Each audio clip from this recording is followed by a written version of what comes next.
రామ్ చరణ్కి వరుస బాబాయ్ అయినా కానీ నా చిన్నప్పటి నుంచి నేను అన్నయ్య దగ్గర ఉండటం వల్ల, వాడు చిన్నప్పటి నుంచి నా ముందే పుట్టి పెరగటం వల్ల వాడు నాకు ఒక చిన్న తమ్ముడుగా అనిపిస్తాడు. నా మొదటి సినిమా అయిపోయిన తర్వాత నా దగ్గర డబ్బులు ఉండేవి.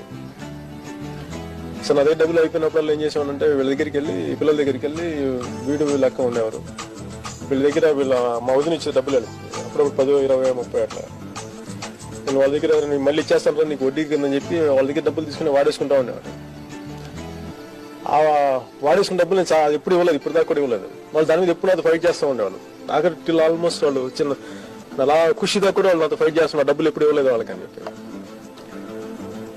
అలా చిన్నప్పటి నుంచి నేను చూసిన రామ్ చరణ్ కొన్ని ఈ మధ్యన లాస్ట్ ఒక 6 months బ్యాక్, 1 year బ్యాక్ వాడు ఎప్పుడు నాకు ఇంకా చిన్నగానే ఉండేవాడు. సడన్గా వాడిని హీరో చేస్తున్నారు, ఇట్లా జగన్ దర్శకత్వంలో ఇలా దత్తుగా ప్రొడ్యూస్ చేస్తున్నారు అనగానే